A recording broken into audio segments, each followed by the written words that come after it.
Halo Sobat 100, masih bersama saya Rosyid Adrianto dalam program 100 Institute. Dan kita masih membahas soal-soal pada bab gelombang elektromagnetik. Berikut ini ada soal berkaitan dengan sifat dari gelombang elektromagnetik. Simak soalnya baik-baik ya.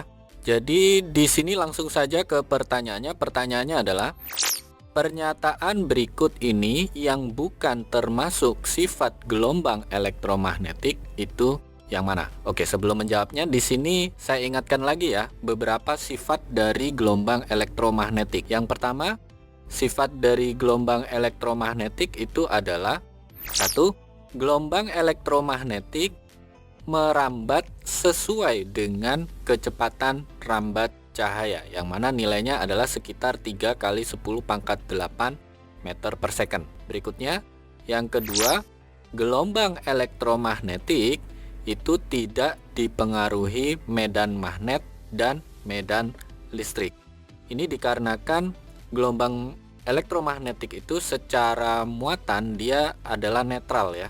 Jadi tidak bermuatan. Akan tetapi dalam penggambarannya di sini selalu digambarkan ada gelombang medan magnet dan medan listriknya yang saling tegak lurus seperti ini. Ini penggambaran gelombang elektromagnetik. Ini sifat yang kedua. Sifat yang ketiga, gelombang elektromagnetik itu tidak memerlukan medium untuk merambat. Ini sebagai contoh adalah cahaya yang dipancarkan oleh matahari kita sampai ke bumi kita dan planet-planet yang lain di luar angkasa itu tidak memerlukan medium perambatan untuk sampai ke kita dan planet yang lain. Oke, ini yang ketiga. Yang keempat adalah gelombang elektromagnetik itu dapat mengalami pemantulan. Jadi sebagai contoh gambarnya seperti ini. Ini kita gambarkan secara ilustrasi ya. Ada sinar datang, ada sinar pantul, kemudian ini ada bidang pantul. Yang mana sesuai dengan hukum pemantulan, sudut pantul itu sama dengan sudut datangnya ya. Ini sesuai dengan hukum Snellius tentang pemantulan. Jadi ini sifat yang keempat, gelombang elektromagnetik dapat mengalami pemantulan. Berikutnya yang kelima, gelombang elektromagnetik itu dapat dipolarisasikan. Jadi sebagai contoh seperti ini. Ini ada cahaya atau gelombang elektromagnetik. Cahaya yang awalnya tidak terpolarisasi dilewatkan ke polarisator, kemudian akan dihasilkan cahaya yang terpolarisasi. Jadi ini hanya memiliki satu arah getar saja ya. Nah, jadi ini adalah kelima sifat dari gelombang elektromagnetik.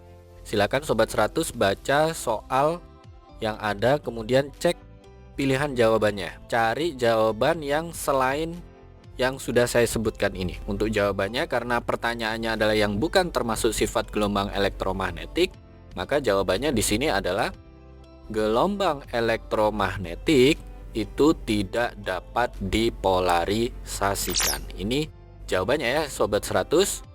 Oke Sobat 100, sampai di sini bisa dipahami ya. Jadi saya ulangi lagi. Beberapa sifat dari gelombang elektromagnetik itu, yang pertama merambat sesuai dengan kecepatan rambat cahaya. Yang kedua, tidak dipengaruhi medan magnet dan medan listrik. Yang ketiga, tidak memerlukan medium untuk merambat. Yang keempat, dapat mengalami pemantulan. Yang kelima, dapat dipolarisasikan. Saya ulangi lagi ya, jawaban untuk soal ini adalah gelombang elektromagnetik tidak dapat dipolarisasikan. Oke Sobat 100, sampai di sini bisa dipahami ya. Nah, kalau Sobat 100 sudah paham untuk video penjelasan ini, Sobat 100 bisa melihat atau mempelajari video penjelasan yang berikutnya. Lalu, untuk pertanyaan atau soal-soal berkaitan dengan mata pelajaran matematika, fisika, kimia, Mandarin atau English, Sobat 100 bisa tanyakan soalnya di aplikasi tanya jawab soal. Oke Sobat 100, selamat belajar ya.